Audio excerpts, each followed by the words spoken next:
آج میرے عزیزو دو باتوں کا وعدہ کر کے جانا ہے کہ ہم نے اللہ اکبر مرنا بھی مرنے کے بعد بچوں کو وصیت کر کے جانا کہ مرنے کے بعد ہمارا سارا تجہیز و تکفین سنت کے مطابق کرنا، اور جب تک زندہ ہیں اپنی زندگی میں، شادی میں، بیاہ میں، غمی میں، خوشی میں، لقد کان لکم فی رسول اللہ اسوۃ حسنہ، اپنے ہر کام کے اندر مصطفیٰ کی غلامی کی جھلک کو دکھانا ہے۔ نکاح کے اندر 6 چیزیں ہیں۔ اب آخری بات، نکاح میں 6 چیزیں ہیں، شادی میں 6 چیزیں ہیں، 2 فرض ہیں، 1 واجب ہے، 3 سنتیں ہیں۔ 2 فرض ہیں، 1 واجب ہے، 3 سنتیں ہیں۔ پہلے 2 فرض میں مولوی مفتی صاحب سے کہوں گا، میں نے آپ کا نکاح فلانی کی لڑکی سے اتنے حق مہر میں پڑھا دیا، آپ کو قبول ہے؟ انہوں نے کہا جی ہاں۔ آفر میں نے کی، ایکسپٹ انہوں نے کیا، اجاب و قبول قبول ہے، جی ہاں قبول ہے۔ یہ پہلا فرض ہے۔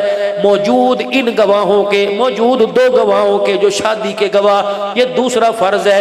اتنے حق مہر میں یہ واجب ہے، جتنا بھی دو، زیادہ سے زیادہ بھی دو، تھوڑے سے تھوڑا دو، حق مہر واجب ہے۔ پھر 3 سنتیں ہیں۔ پہلی سنت جو میں نے خطبہ بھی پڑھ دیا، دوسری سنت اللہ اکبر چھواروں کو یوں کر کے تقسیم کرنا اچھالنا، یہ سنت بالکل ہی ختم ہو گئی۔ اور لوگوں بے شک تم 200 روپے کا پیکٹ بناؤ، لیکن 1 کلو چھوارے رکھ لیا کرو، دوسروں پر تو نہ پھینکو، اپنے دولہے پر ہی بچے پر یوں کر کے ڈال دیا کرو، تاکہ کالی کملی والے کی سنت زندہ ہو جائے۔ کون اس کی نیت کرے گا انشاءاللہ؟ تیسری سنت میرے عزیز و ولیمہ ہے۔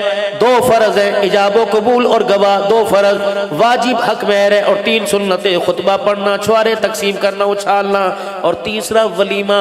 آپ نے فرمایا کھانے میں بدترین کھانا ولیمے کا، جس میں غریب شامل نہیں ہوتا، اپنے دسترخوان میں غریبوں کو، اور ولیمہ اچھے سے اچھا بھی کیا، ولیمہ سادہ سا سادہ کیا۔ خیبر کے میدان میں آپ کی شادی ہوئی، وہی خیمہ لگایا گیا، رحمت والے نبی نے اپنے گھر والی کے ساتھ رات گزاری۔ صبح جب ولیمہ کا وقت آیا، صحابہ کا جھرمٹ حضور کے گرد ہو گیا، یا رسول اللہ ولیمہ نہیں کھلائیں گے؟ آپ نے فرمایا کھلاؤں گا۔ تم نے ناشتہ کر لیا؟ کہا جی نہیں۔ کہا خیمے میں ناشتہ نہیں کرنا، اپنے اپنے حجروں میں ناشتہ نہیں کرنا، لگاؤ خیبر کے میدان میں دسترخوان، سارے صحابہ کے بیٹھ جاؤ، کوئی ستو لایا، کوئی کھجوریں لایا، کوئی سبزی لایا، کوئی گوشت لایا، جب دسترخوان لگا آپ نے فرمایا مجھے اپنے دسترخوان پہ نہیں بٹھاؤ گے؟ یا رسول اللہ جو بیٹھئے۔ اللہ کے نبی آ کے بیٹھ گئے، جب کھانا شروع کیا، فرمایا کیا کر رہے ہو؟ فرمایا کھانا کھا رہے ہیں۔ کہ مبارک ہو، تمہارا کھانا ہو گیا، میں محمد کا ولیمہ ہو گیا ہے صلی اللہ علیہ وسلم۔ یا تو میرے عزیزو شادی کرنے کے لیے پہلے قرض لینا پڑتا ہے، پھر قرض اتارنے کے لیے میانی کے قبرستان میں جانا پڑتا ہے۔ اتنی اللہ اکبر شادیوں کو سستا مہنگا نہ کرو، شادیوں کو سستا کرو۔ آخری بات کر کے جا رہا ہوں، اللہ اکبر کنجسٹڈ ماحول ہے، چھوٹی چھوٹی گلیوں میں ہمارے مکان ہیں، ہم برادری کو برات کو ٹھہرا نہیں سکتے۔ ٹھیک ہے شادی حال کے اندر آپ برات ٹھہراؤ، کھانا وہاں کھلاؤ، لیکن بیٹیوں کو گھر کی دہلیز سے رخصت کرو۔ یہ سارے بیٹھے ہو، قسم اٹھا کے بتاؤ جن ماؤں کی گود میں آ کے تم نے دودھ پیا، تمہارے داد کے، تمہارے نان کے، جب تمہاری ماؤں کو ڈولی میں بٹھاتے تھے، کہتے تھے نا جی بھی سورج نکلا ہوا ہے، سورج غروب ہو جائے گا تب اپنی بچی کو گھر سے باہر نکال لیں گے۔ پھر یہ بچی گود میں، اللہ اکبر، قطب الدین بختیار کاکی بھی لائی ہے، یہ بچی اپنی گود کے اندر بایزید بستامی بھی لے کے آئی ہے، یہ بچی اپنی گود کے اندر معین الدین چشتی اجمیری بھی لے کے آئی ہے۔ جاؤ جاؤ، ایک میانی کے قبرستان میں ایک نہیں ہزاروں اللہ کے ولی پڑے ہیں، اور اللہ کے ولیوں کے اندر احمد علی لاہوری بھی پڑا ہوا ہے۔ اللہ اکبر۔ پھر یہ عورت اپنی گود میں احمد علی لاہوری لے کے آئی، پھر یہ عورت اپنی گود میں عبید اللہ انور لے کے آئی ہے، یہ گود کے اندر میرا عزیز و موسیٰ البازی لے کے آئی ہے، یہ گود کے اندر ولی کامل لے کے آئی ہے۔ او لوگو آج گھر کی نظریں نہ اترو، آج اپنی گھر والیوں کی گود کی نظریں اترو۔ پتہ نہیں ان گودوں کو کس کی نظر لگ گئی، اس نے ناچنے والے پیدا کرنا شروع کر دیے، قرآن والے پیدا کرنا چھوڑ دیے، اللہ کے واسطے غیرت والی پیدا کرنا چھوڑ دی۔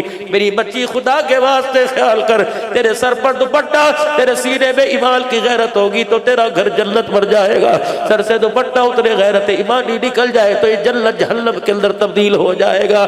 اللہ کے واسطے میرے ویرو، میں رو ہی سکتا ہوں، تمہاری بدعت ہی کر سکتا ہوں، میں اور کیا کر سکتا ہوں، تمہارا گرے بان تو نہیں پکڑ سکتا، تمہارا محبت جھڑکی تو نہیں دے سکتا، یہ ہاتھ جوڑتا ہوں، یہ 50 سال کا بڈھا تمہارے سامنے ہاتھ جوڑا ہے، زندگی کا پتہ کوئی نہیں، اگلے سال جلسہ کراؤ، مر گئے تو دعا کر ہاتھ اٹھا دینا کہ عبدالحنان پچھلے سال آیا تھا اب نہیں رہا، لیکن ایک میں حضور علیہ السلام کے سامنے کچھ لے کے جانا چاہتا ہوں، میں تمہاری طرف سے ایک وعدہ لے کے جانا چاہتا ہوں، رحمت والے نبی علیہ السلام کے روضہ انور پر جا کر بھی دکھاؤں گا، میدان محشر پہ حوض کوثر پر جا کے دکھاؤں گا، کملی والے میں اللہ اکبر مولا عبداللہ مولا عبدالستار بھائی واجد صاحب کی دعوت پر اللہ اکبر مدرسہ کی سالانہ تقریب میں گیا تھا، میں نے وہاں جا کر تیرے بندوں اور تیرے نبی کے دیوانوں کو دل کا دکھڑا سنایا تھا، نبی کی سیرت سنائی تھی، یہ دیوانے تیرے نبی کے پیار میں اتنے مست ہوئے کہ انہوں نے قیل میں قال میں سنت رسول کو چہرے پہ کردار پہ سجانے کا وعدہ کیا۔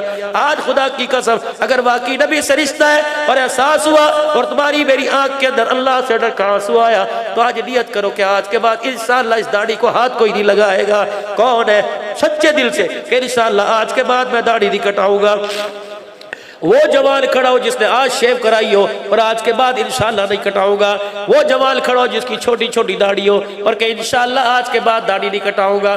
کون ہے؟ اللہ اکبر، کون ہے؟ کھڑے ہو کے ماشاءاللہ فرشتوں کو اپنا نام دو، فرشتوں کو اپنا نام، اٹھ کے کھڑے ہو کے، بیٹھ کے نہیں میرے عزیزوں، سنت کے مطابق، اگر نبی کے امتی ہو تو اٹھ کے دکھا دو، اگر سچے رسول سے اسے کوثر پینا چاہتے اٹھ کے انشاءاللہ میں آج کے پکی بات پوری سنت کے مطابق پوری داڑھی چہرے پر سجاؤں گا، سنت کے مطابق انشاءاللہ پوری داڑھی سجاؤں گا۔ بیٹھ جائیے، ایک وعدہ مجھے اور دیجئے، جیسے کیسے ہو جس حال میں ہو 5 وقت کی نماز کا سجدہ نہیں چھوڑیں گے۔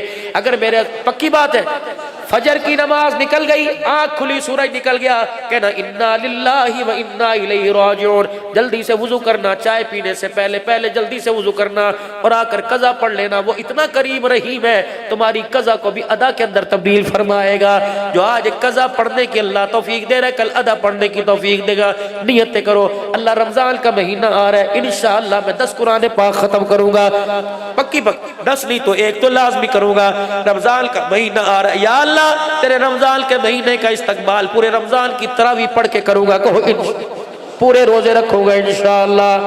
دکاندار ہو تم سارے میرے سمیت، مزدور طبقہ ہو، ملازمت پیشہ ہو، دکاندار ہو، کوشش کرنا لوگو، عورتیں بھی آئیں گی مرد بھی آئیں گے، کوشش کرنا نہ جسم باڈی کو ہاتھ لگانا، اللہ کی قسم روزہ چلا جائے گا، تراویح میں قرآن کی اطاعت چلی جائے گی۔ اور دوسری کوشش کرنا بہن بیٹی کی نگاہ بے شک تم رکھنا، لیکن آنکھ اٹھا کے چہرہ نہ دیکھنا، نظر جھکا کے کام کر لینا۔ خدا کی قسم اگر غیر محرم کے چہرے سے نظر بچ گئی تو اس آنکھ سے خدا کا بھی دیدار ہوگا، مصطفیٰ کا دیدار ہو جائے گا۔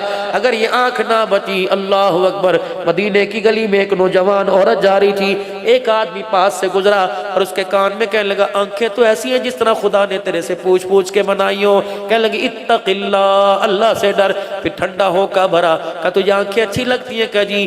گھر گئی، سواں لے کر اپنی آنکھ میں مار کے ڈیلا باہر نکال دیا اور لا کے اس کے ہاتھ پر رکھ کے کہنے لگی لے جا، اب میں اس کا کیا کروں گی؟ تو جیسے بے غیرت کی نگاہ پڑ گئی، اب یہ آنکھ اللہ اس کے رسول کے دیدار کے قابل کوئی نہیں رہی ہے۔ اللہ کرے تیری میری بچیوں میں بھی یہ غیرت ہے۔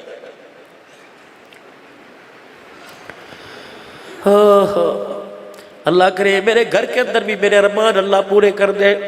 لیکن میرے عزیزوں کوشش کرے اپنے گھر کو وقت دے، گھر کے اندر کھوٹا بل کے بیٹھے تاکہ ہمارے بچوں کو احساس ہو کہ باپ سر کے اوپر ہے، تاکہ ہمارے بچوں کو احساس ہو کہ ماں سر کے اوپر ہے۔ بہن بھائیوں میں اتفاق ہو، آخری بات عرض کر رہا ہوں، باپ کے مرنے کے بعد معاشرے کو بھائیو تم لڑکے نہ دکھانا۔ کسی کو 4 ٹکڑے زمین کے مل گئے، یہ تو اللہ کی تقسیم ہے۔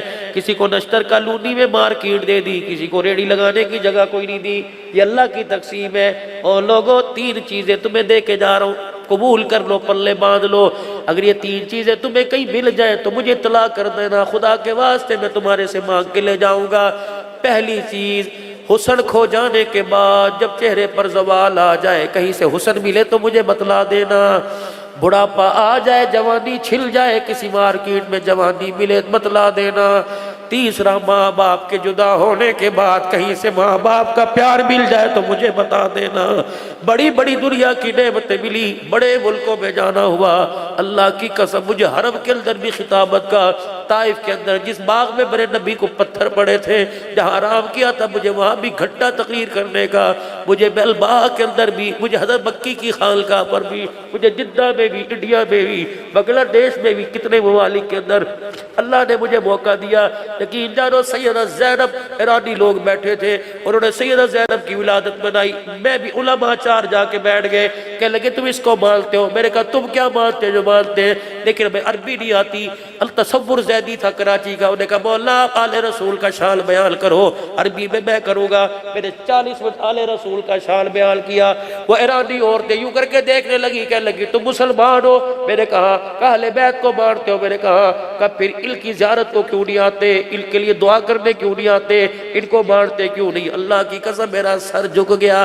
اپنے گھر کے اندر اہل بیت کے تذکرے کرو، اپنے گھر کے اندر فضائل اعمال، فضائل صدقات لے کے آؤ، اپنے گھر کے اندر ابوبکر، حضرت عمر، عثمان، علی، صحابہ کی سیرت، فضائل صحابہ لے کے آؤ، اپنے گھر کے اندر سیرت مصطفیٰ کا لٹریچر لے کے آؤ، اپنے گھر کے اندر سیدہ عائشہ، سیدہ، اللہ کی قسم علماء تائید کریں گے، حضرت خدیجہ الکبریٰ کی زندگی میری بیٹی میری ماں پڑھ لے، خدا کی قسم کبھی گناہ کی طرف منہ کر کے ہی نہ دیکھے، ایسی بابرکت زندگی ہے۔ کریں گے انشاءاللہ کوشش میرے عزیزوں؟ سارا مجمع اللہ سے 3 مرتبہ معافی مانگے اور 3 مرتبہ زبان حال سے کہے یا اللہ میری توبہ، پھر کہو یا اللہ میری توبہ، پھر کہو یا اللہ میری توبہ۔ اللہ میری آپ کی زندگی کو رخ بدل دے اور ہدایت پر استقامت دے۔ وآخر دعوانا الحمدللہ۔